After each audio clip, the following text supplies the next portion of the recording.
A woman once sat on the throne of St. Peter.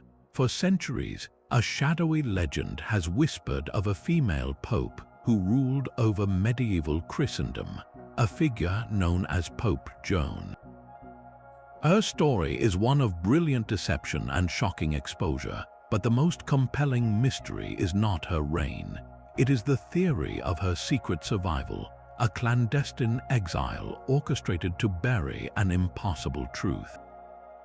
By the end of this, you will understand the full, astonishing scope of this hidden history and decide for yourself if one of the world's greatest secrets is fact or fiction.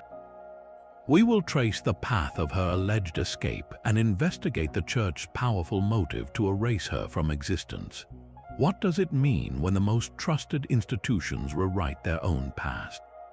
The first whispers of Pope Joan appear not in secret diaries but in official church chronicles.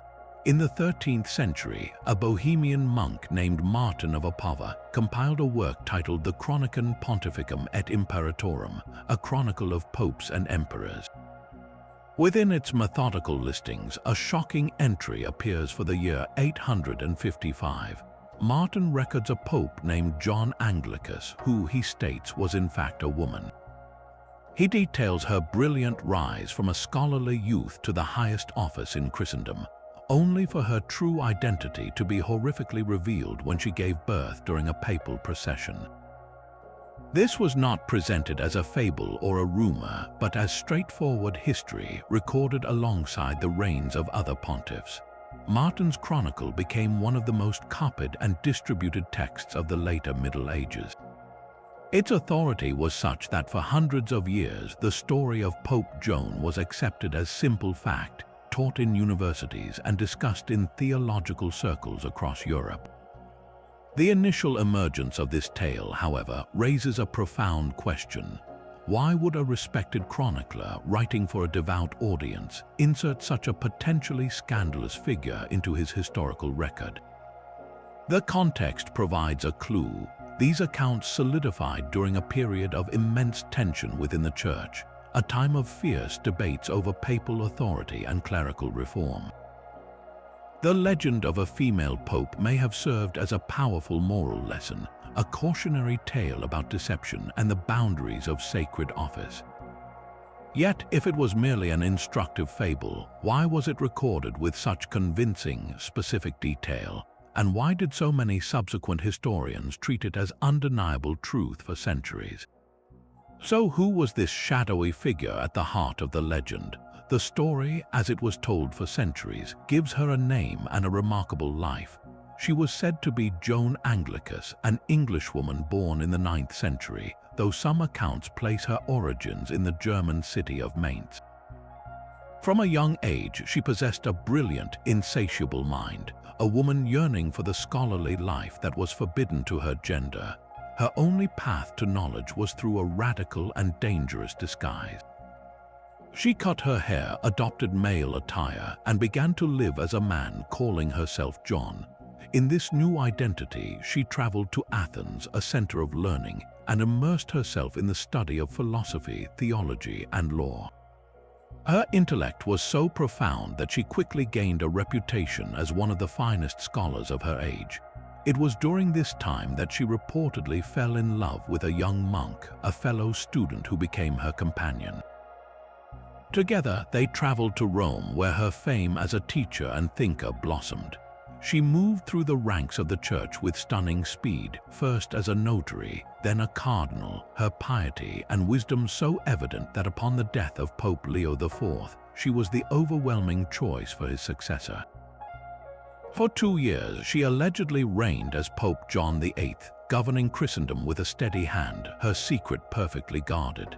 This was the compelling portrait of a woman who defied every boundary to achieve the highest power, only to be undone by the most fundamental human act.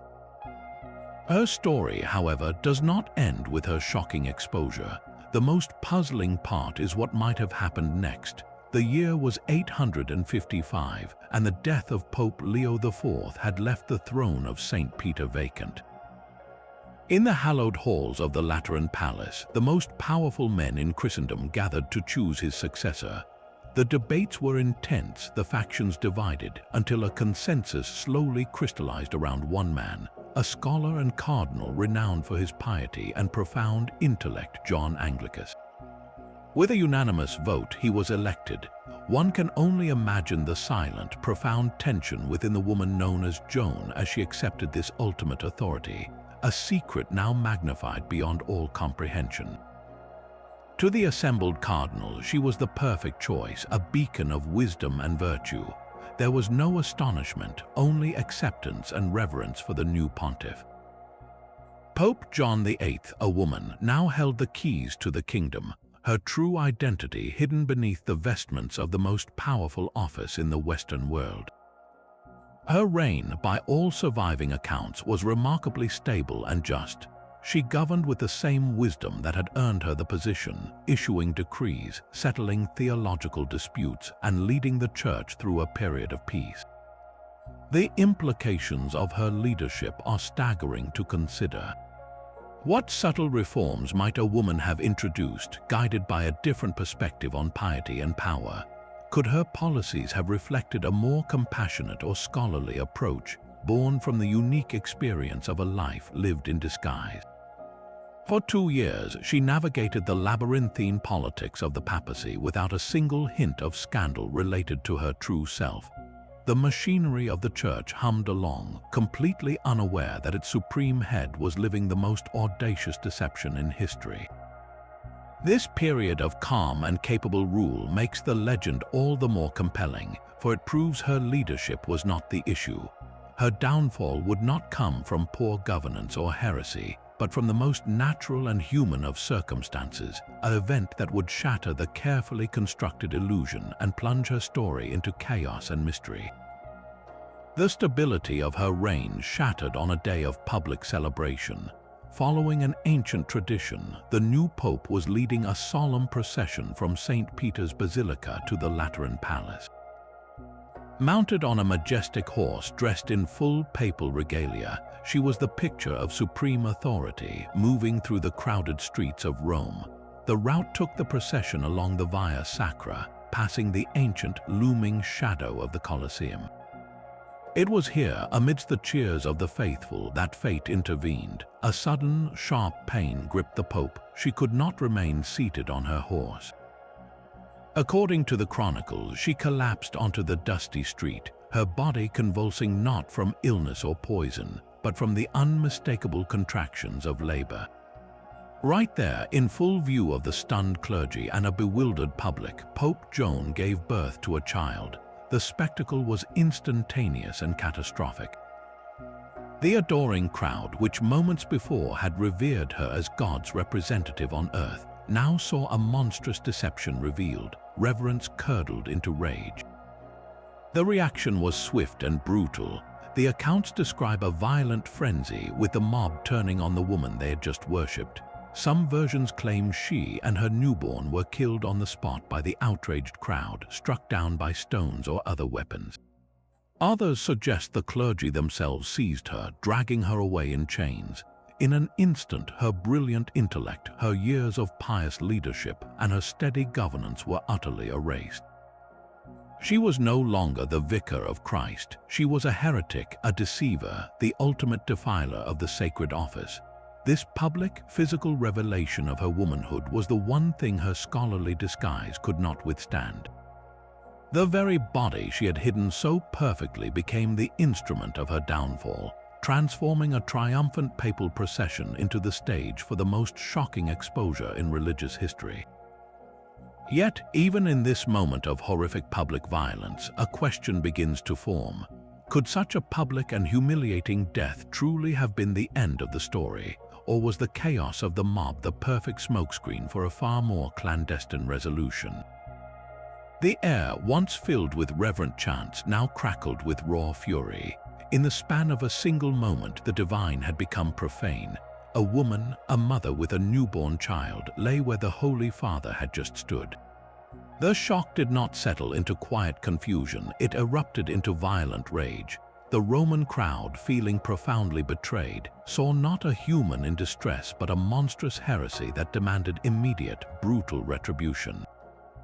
Cries for divine punishment echoed off the ancient stones of the Colosseum. Many chroniclers insist this was where her story ended, right there on the Via Sacra.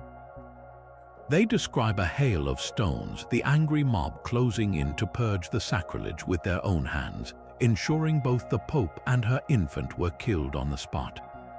This version offers a swift, bloody, and public conclusion, a cleansing fire of popular outrage. Yet other sources point to a different, equally chilling possibility. They suggest that amidst the chaos, figures of authority, cardinals and guards, intervened. They would have recognized that a public lynching, however justified it seemed in the heat of the moment, created its own set of problems. A murdered pope, even a false one, was a messy, ungovernable event. So they may have seized her, dragging her and the child away from the mob to face a more formal, though undoubtedly swift, ecclesiastical judgment. This would not have been a lengthy trial. The evidence was irrefutable. The crime against the very foundation of the church was absolute. A private execution or a death in a dank prison cell would have served the same purpose as the stones of the mob, to utterly erase the living proof of the deception. But this divergence in the historical record is the first crack in the official story, the initial hint that the truth of her fate might have been far more complicated and far more secret than anyone was meant to know. But what if the stones never fell? Another, far more intriguing possibility whispers from the margins of history, a theory that the official story of her death was a carefully staged lie. The chaotic scene on the Via Sacra provided the perfect cover for a clandestine rescue. Imagine the perspective of the cardinals who had worked alongside her for 2 years.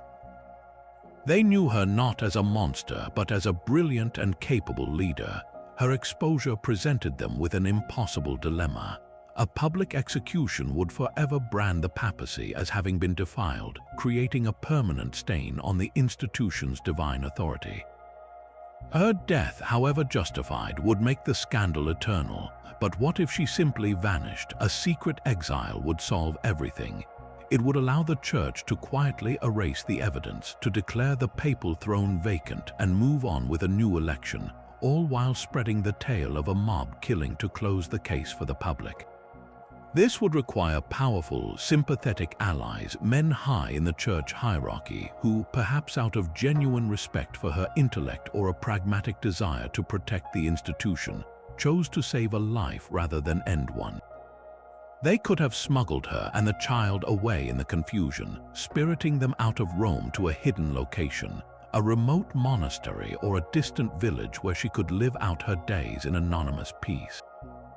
This theory transforms the legend from a simple tragedy into a profound conspiracy of silence, suggesting that the Church's greatest act of preservation was not to destroy Pope Joan, but to make her disappear completely.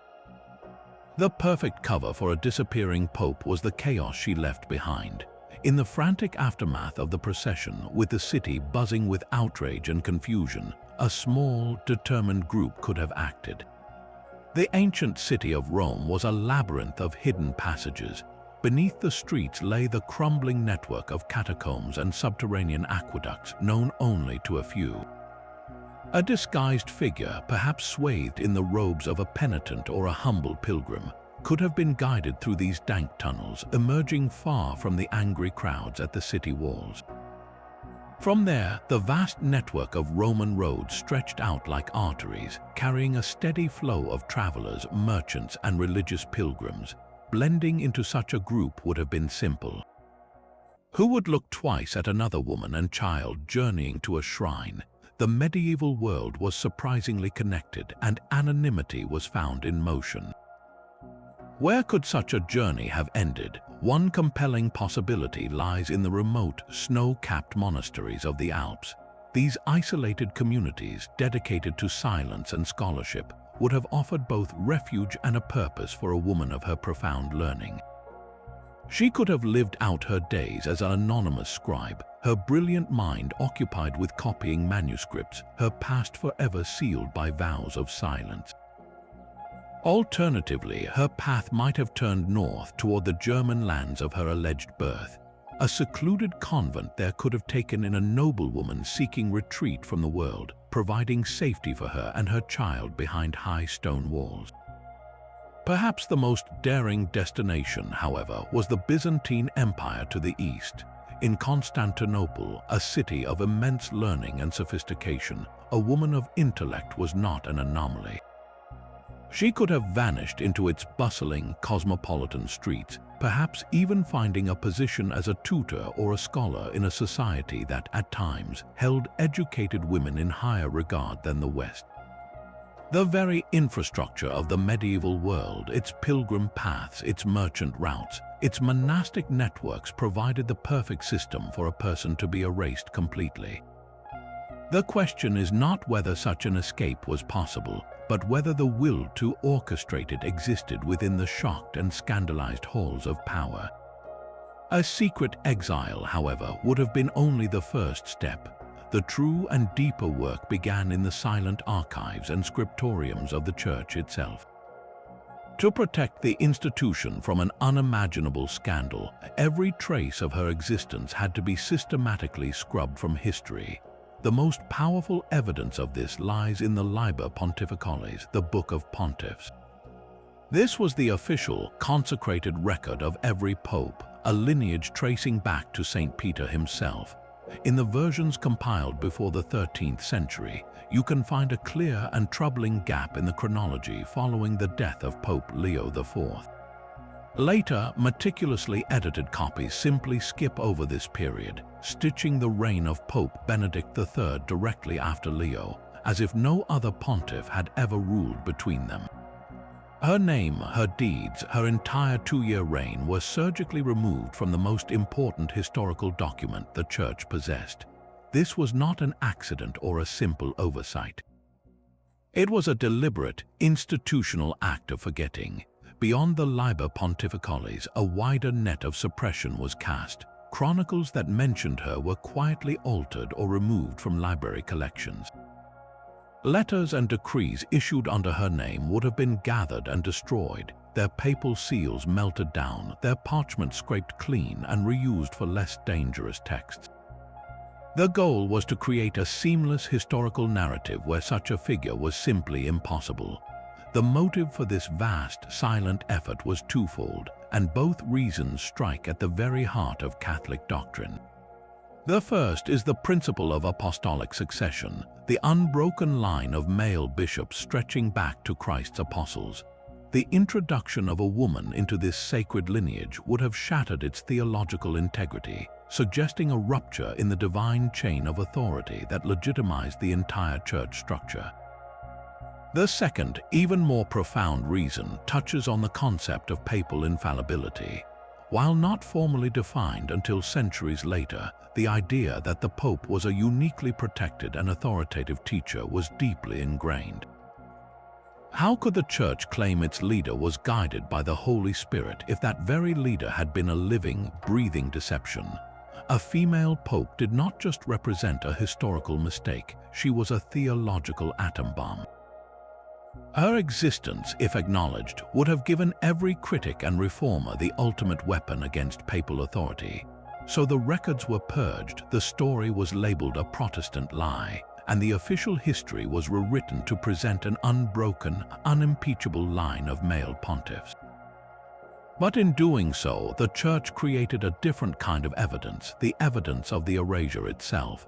The very emptiness where she should have been speaks volumes, a ghost in the historical machine that raises a chilling question. What other truths might lie buried beneath the polished surface of official history, concealed not by the sands of time, but by the deliberate hands of those who could not let the truth be known? The most tangible, chilling proof of this institutional fear is not a missing document, but a strange and humiliating object that remains in the Vatican to this day. It is a marble chair known as the Sella Stercoraria, the dung chair. This was no ordinary throne. It was a seat with a hole carved directly through its center, and it played a central role in the papal inauguration ceremony for centuries. After his election, a new pope would be escorted to this peculiar seat. There, in a ritual steeped in solemn tradition, he would be required to sit upon it. A senior cleric would then kneel, reach beneath the chair, and perform a physical examination through the opening, his task to verify the presence of male genitalia. Only after this dehumanizing check was complete, and the cleric had proclaimed the famous words, "Testiculos habet et bene pendens," he has testicles, and they hang well, would the Pope be declared valid and the ceremony proceed. This was not a symbolic gesture, it was a literal physical inspection. The very existence of this ritual and its incorporation into the most sacred of transitions speaks to a deep and abiding institutional trauma. Why would such a profoundly undignified practice be necessary for the Vicar of Christ, unless the Church had a genuine, terrifying reason to believe a woman could ascend to the throne again? It stands as a monument to paranoia, a procedure designed for one specific scenario. The timing of its introduction is the final, damning clue. While its origins are murky, many historians trace its formal adoption to the precise period following the alleged reign of Pope Joan. The Church, in its frantic effort to erase her from history, inadvertently created a permanent monument to her legend. The Sella Stercoraria is the cover-up made stone, a silent, marble confession that the threat was considered real enough to warrant a humiliating test for every single pope for hundreds of years. What does it say about power when its ultimate symbol requires a hole to prove a man is sitting there? That marble chair, the Sella Stercoraria, stands as a physical monument to the Church's deep-seated anxiety. But as centuries turned, the official strategy shifted from paranoid ritual to absolute denial. For hundreds of years, the story of Pope Joan was not a whispered secret, it was accepted history. Then the winds of change began to blow, and the Vatican's stance hardened into a wall of silence. The turning point was the 16th century and the seismic shock of the Protestant Reformation. As reformers like Martin Luther challenged the very foundations of papal authority, the legend of a female pope became a potent weapon. Protestant pamphleteers and scholars seized upon the tale, using it as the ultimate example of Catholic corruption and deception. They argued that a church capable of such a monumental fraud could not possibly be divinely guided. In response, the Catholic Church launched a powerful counter-offensive, not to debate the details but to erase the story entirely. Prominent Catholic historians and theologians were tasked with a new mission: to systematically dismantle the legend and brand it as heresy. A French scholar named Onofrio Panvinio in the 1500s became one of the first to authoritatively declare the entire account a malicious fable. He was followed by the Italian cardinal and historian Caesar Baronius, who used his immense scholarly authority to purge Pope Joan from the official Catholic narrative. In his monumental Annals Ecclesiastici, he labeled the story a ridiculous fable invented by the enemies of the Church. This was no longer a debate about historical accuracy, it was a theological war. The Church's new position was one of absolute, unyielding denial. The campaign of censorship was remarkably effective. What was once taught in universities as fact was now dismissed as anti-Catholic propaganda. The vast machinery of the Church, from pulpits to printing houses, worked to enforce this new orthodoxy. The strategy was not to refute the evidence point by point, but to create a blanket of silence so heavy that the very subject became taboo within faithful circles. This official position of denial persisted for centuries, well into the modern era. It was a masterclass in narrative control, transforming a troubling episode from the Church's own chronicles into an external lie manufactured by its enemies. This raises a profound question about historical truth. When an institution with such immense power decides that a story cannot be true, not because the evidence is lacking, but because the implications are too dangerous, what happens to our understanding of the past? The silence itself becomes a part of the mystery. Yet even as the Vatican scrubbed its records, the legend of Pope Joan refused to die. it found a vibrant, stubborn life in the hearts and minds of the common people. Across Europe, from the bustling market squares of France to the quiet villages of Germany, her story was not a disputed rumor but accepted fact passed down through generations. This was a truth held not in dusty books but in the living breath of culture. She appeared in popular woodcuts and illuminated manuscripts, often depicted at a moment of shocking exposure, a visual morality play about the perils of ambition and deception. Her tale was performed in raucous religious plays, where actors would dramatically reenact the fateful procession, drawing gasps and murmurs from the audience. For the everyday person, Pope Joan was a powerful symbol. To some, she was a cautionary figure, a warning of what happened when a woman dared to overstep the rigid boundaries set for her, a divine punishment for unnatural ambition. For others, secretly skeptical of the distant church hierarchy, her story was not about her failure but about the institution's corruption. It was proof that even the most sacred offices could be infiltrated by deception, that the men in power might not be as infallible as they claimed. This duality made the legend incredibly resilient. It could be used to reinforce traditional values or to quietly challenge authority, all while keeping a fascinating woman at the center of the narrative. The very fact that her story flourished for centuries outside official channels speaks to a profound cultural need for it. It answered unspoken questions about power, gender, and faith in a way that the sterile, all-male list of pontiffs simply could not. Her enduring presence in the popular imagination is perhaps the most compelling evidence that her story, in some form, held a grain of truth that no amount of official censorship could ever completely bury. That wall of official denial, however, could not contain the story forever. A storm was brewing in the 16th century that would tear the legend of Pope Joan from the dusty pages of Chronicles and brand it onto the very heart of European conflict. This was the Protestant Reformation, and for reformers like Martin Luther and John Calvin, the tale of the female pope was not a historical curiosity, it was a divine gift. They seized upon it with brilliant, ruthless efficiency, transforming it into the ultimate weapon against the institution they sought to dismantle. In his fiery pamphlets and blistering sermons, Luther did not merely mention Pope Joan, he wielded her. He pointed to her reign as undeniable proof of the Catholic Church's profound corruption and God's subsequent judgment upon it. How could an institution led by a woman, a living deception, possibly claim to be the one true church guided by the Holy Spirit? For Luther, she was the smoking gun, the historical evidence that the papacy was a human, fallible, and often fraudulent institution. John Calvin echoed this sentiment with equal force, arguing that a church capable of such a monumental and prolonged deception had clearly forfeited any claim to spiritual authority. This was not a quiet theological debate, it was a propaganda war fought with the newly invented printing press. Cheap, mass-produced pamphlets and illustrated broadsides, often featuring lurid woodcuts of Joan's dramatic exposure, flooded the markets and taverns of Northern Europe. These were not aimed at scholars but at the common people, and their message was simple and devastating. The church in Rome was built on a lie. The very line of popes they revered included an impostor, a woman who had tricked them all. This campaign was stunningly effective.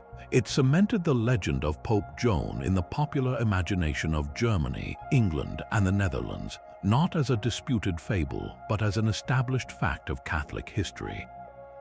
In the hands of the reformers, her story became a powerful tool for liberation, freeing millions from their allegiance to Rome by providing a tangible, unforgettable symbol of papal fallibility. The Vatican's attempt to bury her had failed because the truth, or the powerful belief in it, had found new champions who saw in her shadow not a scandal to be hidden, but a banner to be raised.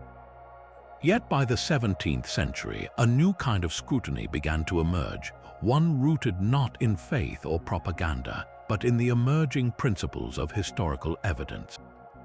The legend of Pope Joan, which had survived mobs and reformers, now faced its most formidable opponent, the scholar's pen.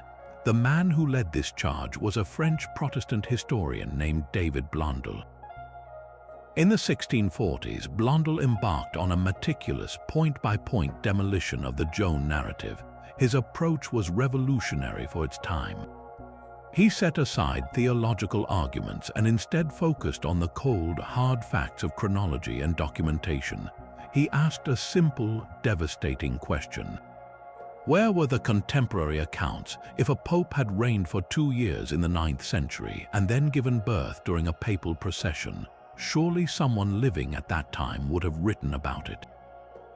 Such a scandal would have shaken Christendom to its core. Yet when Blondel combed through the letters, chronicles, and official records from the 800s, he found nothing. Not a single whisper. The first mentions of a female pope only began to appear 4 centuries later in the writings of men like Martin of Opava. This 400-year silence was for Blondel a deafening refutation. He also exposed critical chronological errors. The historical timeline was simply too crowded. The death of Pope Leo IV and the ascension of Benedict III were documented in contemporary annals with a clarity that left no room for a 2-year reign by a mysterious figure named John. The official record showed a seamless transition with no gap for Joan to occupy. Blondel argued that the entire story was likely a later fabrication, perhaps a misunderstood piece of satire or a moral fable that had been mistaken for literal history by subsequent chroniclers. His work marked a profound shift. For the first time, the legend was being systematically dismantled, not because it was theologically inconvenient, but because it was historically untenable. This was the moment the story of Pope Joan began its long, slow fall from accepted fact into the realm of disputed legend. A transition that would force even its believers to confront the uncomfortable gap between a powerful story and the sparse evidence that supported it. Blondel's rigorous analysis opened a door that could never be closed. In the centuries that followed, the tools of historical scholarship only grew sharper, and the case for Pope Joan as a factual figure crumbled under their weight.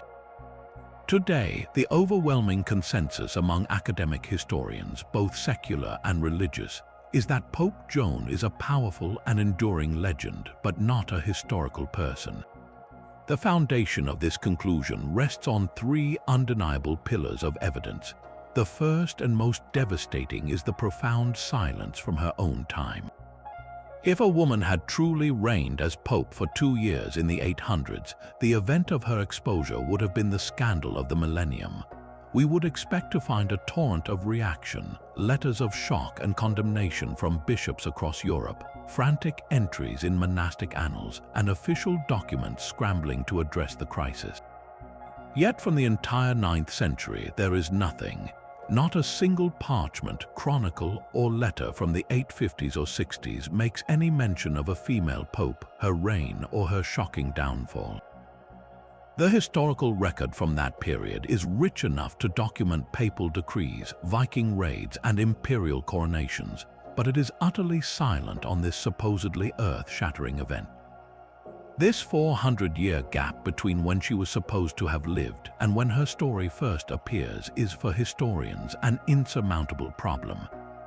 It suggests the tale was not a suppressed truth but a later invention. The second pillar is the demonstrable factual errors embedded in the later chronicles themselves. When scholars cross-reference the details of Martin of Opava's account with independently verified historical records, the story falls apart. The timeline is impossibly crowded. We know with certainty from contemporary sources that Pope Leo IV died on July 17, 855. We also know that his successor, Benedict III, was already recognized as pope by the end of September that same year. There is simply no chronological space for a 2-year reign by an interloper pope named John. The historical record shows a seamless transition of power, leaving no room for Joan. Furthermore, many of the specific details in the legend are anachronisms, elements that belong to a later time period. For instance, the description of the papal procession and the specific route taken through Rome aligns more closely with ceremonies from the 12th century than with those from the 9th. The story seems to have been woven together from fragments of later history, moral fables, and perhaps even misunderstood caricatures of powerful papal families, then projected backward onto a blank spot in the historical map. This points to the third pillar, the cultural context of the story's emergence in the 13th century. This was not a random period for such a legend to appear. It was an era of intense conflict within the Church, marked by powerful and controversial popes, rising debates about clerical celibacy, and growing criticism of the papacy's temporal wealth and power. The tale of Pope Joan functioned as the perfect satirical weapon and cautionary tale. It encapsulated contemporary fears about deception, the dangers of unbridled female influence, and the potential for the sacred office to be corrupted. Her story was likely never intended to be read as literal history by its original creators, but rather as a potent piece of political and moral commentary, a dark mirror held up to the powerful men of its own time. So where does this leave the haunting figure of Pope Joan? If she was not a real woman who sat on the throne of St. Peter, why does her shadow still linger so powerfully in our imagination, a ghost that refuses to be exorcised by mere facts? Yet the ghost refuses to be laid to rest by academic consensus. A persistent minority of historians and independent researchers argue that dismissing the legend entirely may be its own kind of error. They propose that behind the mythical tapestry of Pope Joan lies a kernel of historical truth, a real event or figure so scandalous that it was systematically dismantled, its pieces scattered and repurposed until only a distorted legend remained. One compelling theory suggests that the chronology is simply wrong. Perhaps a female pontiff did not reign in the 800s, but in a different, less documented century. The 11th century, for instance, was a period of immense turmoil in the papacy, a time when multiple rival claimants fought for the throne of St. Peter. In such chaos, could a powerful and clever woman have seized control, even briefly? The official records from these turbulent periods are themselves often unreliable, compiled by the victors to legitimize their own line. The story of Joan, they argue, could be a folk memory of such an event, later misattributed to the more stable 9th century by chroniclers trying to make sense of fragmented and contradictory accounts. Another hypothesis posits that Joan was not one woman but a composite. The medieval church was not a complete patriarchy. It was punctuated by extraordinarily powerful women who wielded immense influence from behind the scenes. Theodora, the mother of Pope Marinus I, was a formidable political operator in the 9th century, accused by her enemies of essentially ruling through her son. Could the legend of a female pope be a satirical exaggeration of such a woman's true power? A story born from the resentment of male clerics who saw their authority undermined. Or perhaps the tale conflates the lives of several women who disguised themselves as monks to pursue a scholarly or religious life, a practice we know occurred in early monasticism. The most dramatic of these stories, that of a woman rising to the very top, would naturally be the one that survived and captivated the popular imagination. The most radical argument from the fringe, however, centers on the very effectiveness of the cover-up. These researchers point to the Sella Stercoraria, the humiliating examination chair, as proof of an institutional trauma so deep it required a permanent physical ritual. They ask a simple, haunting question. What if the purge was just that good? What if every single document from her reign was so thoroughly collected and destroyed, every contemporary chronicle so meticulously altered, that the only thing left was a stubborn, unkillable rumor? In this view, the 400-year silence is not evidence of her non-existence, but a monument to the efficiency of medieval censorship. The legend, then, is the smoke, and where there is that much smoke, the argument goes, there must have been at least a small, carefully extinguished fire. While the mainstream historical view remains skeptical, these alternative perspectives force us to confront the limits of our knowledge.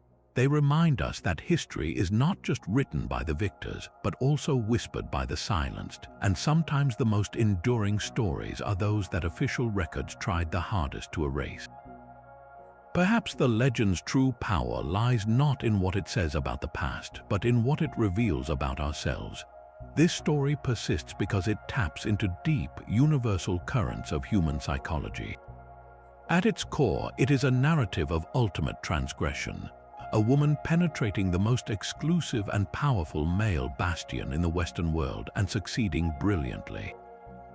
This act of defiance resonates with a primal fascination for those who break the rules and get away with it, if only for a while. We are captivated by the sheer audacity of her disguise, the intellectual triumph of her scholarship, and the quiet tension of her daily life, a life lived in the shadow of discovery. It is the ultimate underdog story, but one with a dangerously ambiguous moral.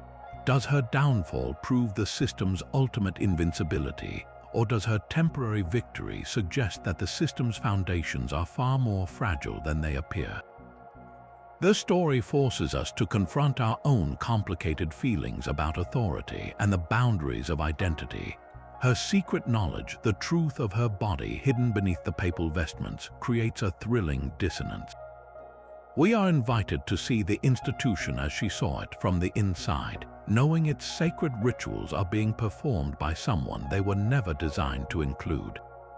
This perspective is inherently subversive. It asks us to consider how many other truths might be hidden in plain sight, concealed by the robes of office and the weight of tradition. The legend also perfectly encapsulates our deep-seated suspicion of powerful institutions. The idea of a massive, centuries-long cover-up is not just a plot point, it is a reflection of a fundamental distrust. We wonder if the Church could go to such lengths to erase one person, what else might it be capable of hiding? The story validates a sneaking suspicion that official history is a curated narrative, a polished facade that may conceal shocking and inconvenient truth. This makes Pope Joan a perfect vessel for our anxieties about power, truth, and who gets to control the story. She is the ultimate what-if scenario. What if a woman had been Pope? How would her perspective have altered doctrine or governance? What does her alleged reign say about the nature of leadership itself, separated from the gender of the leader? The legend does not provide easy answers, and that is its greatest strength. It lives in the fertile ground of possibility, a ghost that challenges the certainty of the historical record and invites us to question everything we think we know about the past. Her enduring presence in our culture is a testament to the stories we need to tell, the hidden histories we secretly believe, and the unshakable power of a secret that refuses to stay buried. Her story escaped the dusty archives and leapt onto the page and screen, its drama irresistible to storytellers. Each generation has rediscovered Pope Joan, reshaping her legend to reflect its own preoccupations and dreams. In the 1960s, a controversial French novel by Emmanuel Arson reimagined her life as a sensual and spiritual odyssey, framing her ascent not just as an intellectual conquest but as a rebellion against every form of constraint. This version, like many others, grappled with the central, tantalizing mystery of her inner world. What passions and conflicts drove a woman to maintain such a perilous disguise? The most famous cinematic portrayal arrived in 1972 with a lavish British film starring Liv Ullmann. Here, Joan's narrative was painted in broad, tragic strokes, a heartbreaking tale of a woman whose love for a man and the child they created ultimately collided with the immense power she wielded. The focus was on her humanity, her emotional sacrifice, and the personal cost of her incredible secret. Decades later, a German production in 2009 offered a distinctly modern take. This interpretation presented Joan less as a tragic victim and more as an active, brilliant protagonist navigating a brutal world. It highlighted her agency and intellect, framing her rise as a feminist triumph of mind over a rigid patriarchal system. These adaptations are more than simple retellings, they are cultural conversations. A 17th century play might have used her story to warn of divine punishment for ambition, while a 21st century novel celebrates that same ambition as a form of liberation. The legend's core remains malleable, a vessel for our changing ideas about faith, power, and identity. These books, plays, and films have served as a vital life support system for the myth, ensuring that even as historians debate her existence, her spirit continues to captivate audiences. She lives on not in academic journals, but in the collective imagination, a timeless figure forever being reborn through the art of the storyteller. Every legend longs for a grave, a stone to mark its passing. For Pope Joan, that final piece of the puzzle has proven the most elusive of all. The search for her tomb is a quest for physical proof in a story woven entirely from whispers. One persistent legend claims she was buried exactly where her secret was revealed, on the spot along the Via Sacra where she collapsed and gave birth.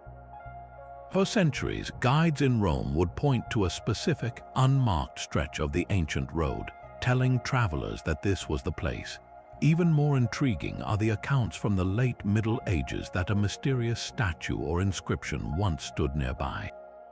Some chroniclers described a figure of a woman in papal robes, a subtle public memorial to the scandal. Others wrote of a plaque with a cryptic Latin verse, a riddle that spoke of a pope who was a mother. These tangible markers, if they ever existed, have vanished without a trace. No shred of marble, no fragment of inscribed stone has ever been found that can be definitively linked to her. This total absence of archaeological evidence is a void that both skeptics and believers rush to fill. For historians who dismiss the legend, the empty ground is the final, silent confirmation. They argue that if a pope, any pope, had died in such a spectacular and public manner, their burial site would have been noted, if only as a place of infamy. The complete lack of any such record from the 8th or 9th centuries is, for them, proof that the event never occurred. The missing statue is not evidence of a cover-up, but evidence that the statue was itself part of the later myth, a story told to tourists that eventually was mistaken for history. But for those who cling to the possibility of her existence, this very emptiness is the most compelling evidence of all. They propose a chilling scenario. What if a tomb did exist, and what if that tomb contained an inscription naming Pope John VIII? The Church, in its frantic campaign to erase her, would have had no choice but to destroy it completely. The stones would have been smashed to dust, the earth leveled, and every physical memory of her final resting place systematically obliterated. In this view, the void is not empty, it is a negative space shaped by the force of the thing that was removed. The search for her tomb ultimately leads us in a circle back to the same fundamental question. Do we trust the solid ground of what we can see and touch, or do we listen to the echo from what is missing? A life born in the heart of a public scandal, the infant's fate is the legend's deepest silence. While the mother's story was whispered across continents, the child vanished from the record almost completely, a ghost within a ghost story. Yet a few persistent tales suggest this was no ordinary baby, and its survival was the most carefully guarded secret of all. One compelling strand of the legend claims the newborn was a son, and that he did not perish in the chaos of the Via Sacra. Instead, he was secretly spirited away, perhaps by the same powerful clerics who orchestrated his mother's exile. Raised in obscurity, shielded by a new identity, the boy would have been educated within the very institution that denied his mother's existence. The ultimate irony, then, is that he might have grown up to become a high-ranking churchman himself, even a bishop or a cardinal. Think of the profound implications of that. A direct biological descendant of a pope, a living, breathing dynastic secret woven into the fabric of the church hierarchy. This transforms the legend from a singular scandal into a potential hidden lineage, a bloodline stemming from the papacy itself, its members unknowingly carrying a heritage that would have utterly dismantled their own authority. The medieval church was in many ways a family business, with powerful clans vying to place their sons on the throne of St. Peter. A secret lineage from Pope Joan would be the most explosive family secret in history, a truth so dangerous that its protection would require eternal vigilance. Every promotion for her son, every decree he issued, would have been shadowed by the terrifying knowledge of his origin. This subplot answers a haunting question within the myth. Why go to the extraordinary lengths of a secret exile for the mother, rather than a simple execution? Perhaps because the child represented something even more volatile than her past deception, a future where her blood could unknowingly shape the church for generations. It is the stuff of epic drama, a hidden thread of maternal legacy running silently through the all-male tapestry of apostolic succession. Whether fact or fantasy, this tale of the child gives the legend of Pope Joan its most poignant and enduring mystery, suggesting that her greatest act of defiance may not have been her reign, but the son who lived on. The silence surrounding Pope Joan's child echoes a deeper mystery, but her story of disguise does not stand alone. Across the centuries, in convents and on battlefields, other women chose the same dangerous path, living their entire lives disguised as men. Their existence suggests that Joan's legend, whether fact or fable, belongs to a hidden tradition of female defiance. Centuries before the alleged female pope, a young woman named Marina felt a similar calling. Living in the 4th century, she longed for the spiritual life of a monastery, a world closed to women. Following her devout father, she cut her hair, adopted the name Marinus, and entered a monastic community as a boy. For years, she lived a life of prayer and labor, her true identity a secret guarded by piety and solitude. Her disguise was so complete that she was later falsely accused of fathering a child, an accusation she bore in silence, accepting excommunication rather than reveal the truth that would have saved her. Only upon her death was her biological sex discovered, transforming her from a supposed sinner into a venerated saint.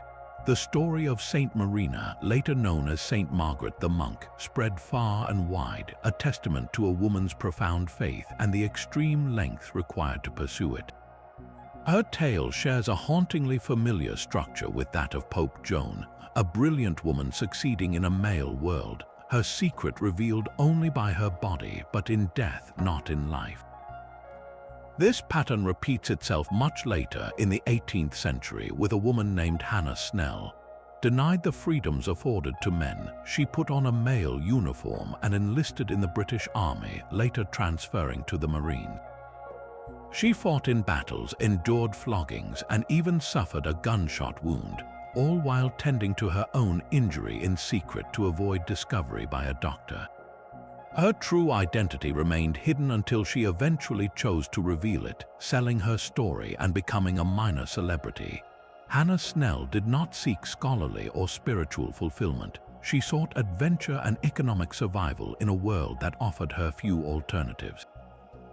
Her successful deception, like Marina's and Joan's, proves that such a life was not only possible but could be sustained for years under the most rigorous physical conditions. So where does this leave the legend of the female pope? These parallel lives force us to reconsider her story. Is Pope Joan merely the ultimate expression of this recurring cultural narrative, a fantasy projected onto the highest office imaginable? Or does the prevalence of these real and legendary women suggest that a particular deception was not just plausible but part of a hidden historical current? The tales of Marina and Hannah provide a social context.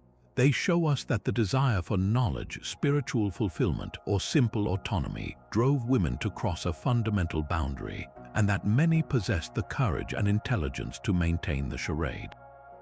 Pope Joan's story takes this established pattern and elevates it to its most dramatic and institutionally threatening apex. She becomes the archetype, the woman who did not just enter a monastery or an army, but who conquered the very summit of medieval power. Her legend endures not because it is unique in its premise, but because it represents the most breathtaking and consequential fulfillment of a very old, very human dream. But where would you hide a pope? The logistics of such a secret exile required more than just a remote location. It demanded a place of absolute discretion, accessible through trusted channels and shielded by unbreakable silence. To map her possible escape is to trace the hidden arteries of the medieval world itself. One of the most plausible routes leads north along the ancient Via Francigena, the pilgrim highway to Canterbury. This well-traveled path was not just for the devout, it was a medieval information superhighway, perfect for losing oneself in a river of anonymous travelers. A small, determined party could have followed this route out of Italy, crossing the Alps into the relative safety of Burgundy or further into France. Here, among the rolling hills of Provence, stood powerful and independent Benedictine abbeys like Cluny. These monasteries were centers of immense learning and political influence, often operating with a degree of autonomy from local bishops and even the papacy.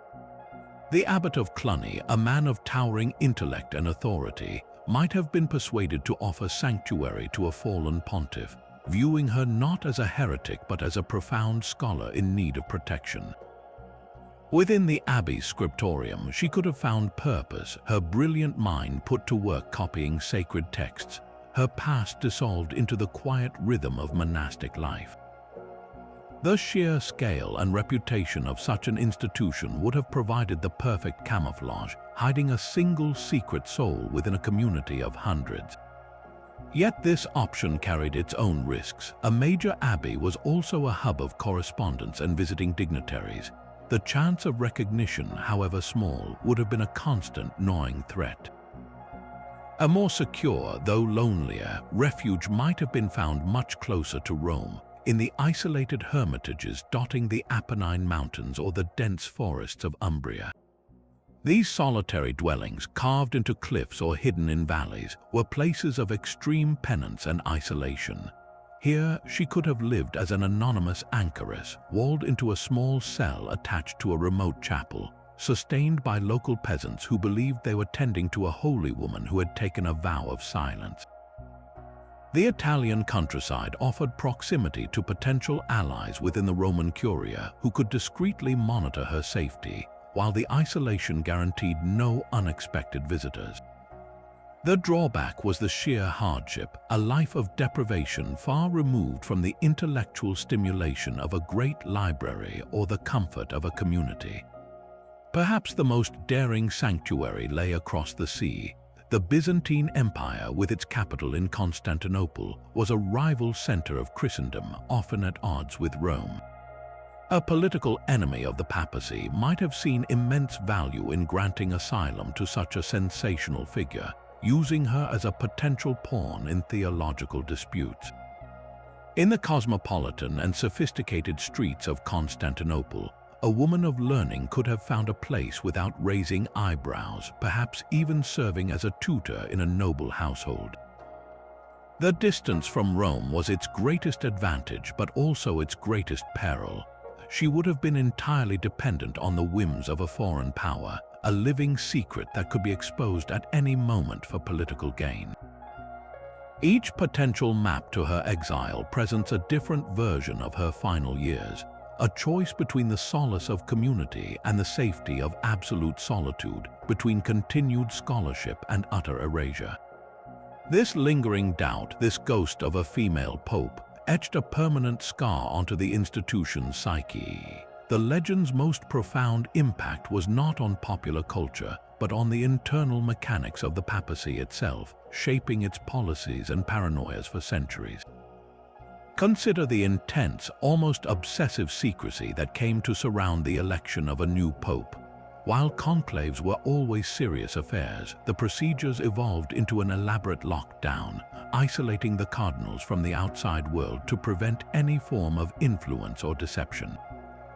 Could the fear of another brilliant impostor, another hidden identity slipping through, have been a silent driver behind this ever-tightening security? The scrutiny of candidates intensified as well, with their personal histories, their associations, and their very bodies subjected to a level of examination meant to ensure such a breach could never happen again. This was not merely about theological purity, it was about preventing a specific, nightmarish scenario from ever repeating.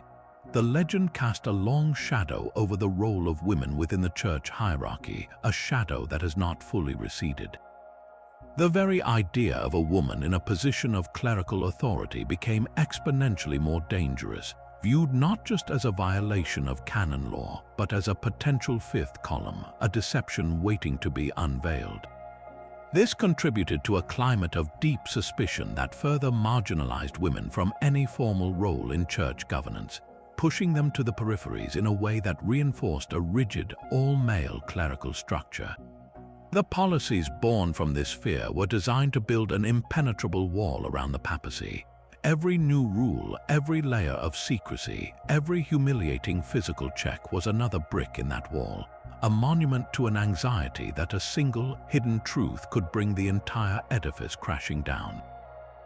The irony is staggering. A story that historians largely dismiss as fiction may have directly influenced the very real, very secretive, and intensely male-dominated institution we recognize today.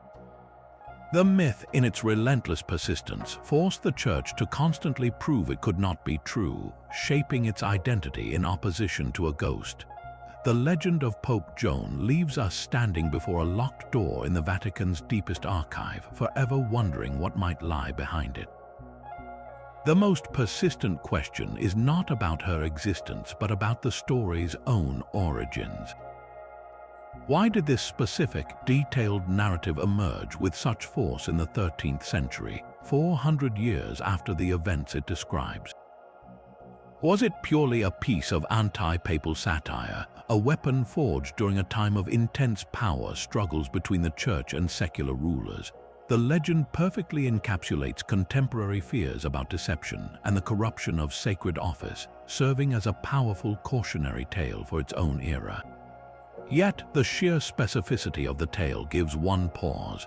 Could it be that this elaborate fable contains a tiny, hard fragment of a suppressed truth, a folk memory of a real event so successfully erased that only a distorted echo remained?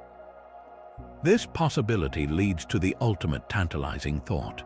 Could a single lost document still exist, a forgotten parchment misfiled in a sealed Vatican vault or hidden within a private family library? Imagine a letter from a 9th century bishop describing the shocking discovery, or a fragment of an original Liber Pontificalis entry that was meant to be destroyed. The very idea that such a piece of evidence might still be waiting, undetected for centuries, is a powerful allure. It is the definitive proof that could, in an instant, rewrite history. Yet, this proof remains stubbornly out of reach, and that is the secret to the legend's immortality. The lack of a final answer is what grants the story its enduring power. A confirmed truth would make it a simple historical fact, and a confirmed falsehood would relegate it to the dustbin of myths. But the delicate balance, the agonizing uncertainty, transforms it into something far more compelling, a permanent mystery. It invites every generation to investigate, to question, and to decide for themselves where the line between history and legend truly lies. The journey of Pope Joan is a labyrinth of faith and deception, a path that winds from the throne of St. Peter to the whispers of a secret exile. We have seen the chronicles that named her, the rituals like the Sella Stercoraria that seemed to confess a deep institutional fear, and the stubborn persistence of her story in the face of official denial. The evidence for her is powerful, not in its volume but in its tenacity. It is found in the strange gap in the papal records, in the humiliating physical check of new popes, and in a legend that refused to die even when branded a heresy. Yet the evidence against her is built on the solid ground of historical method, on the deafening 400-year silence from her own time and the demonstrable anachronisms that place her story in a later century. So where does this leave us? Perhaps the ultimate truth of Pope Joan is not a simple fact to be discovered, but a mirror held up to our own desires. She represents the ultimate rebel, the brilliant underdog who shattered the ultimate glass ceiling, if only for a moment. Her story captivates because it is a perfect fusion of history, myth, and timeless rebellion against imposed boundaries. It forces us to question the very nature of authority and the stories we are told. It reminds us that history is not just a list of names and dates, but a living narrative shaped by what is recorded, what is suppressed, and what is secretly believed. The enduring mystery of Pope Joan is a testament to all the secrets history may still be hiding, the truths that lie just beneath the surface of the official record, waiting for a curious mind to uncover them. What other incredible stories are waiting in the shadows, do you think? Let us know your own theories down in the comments.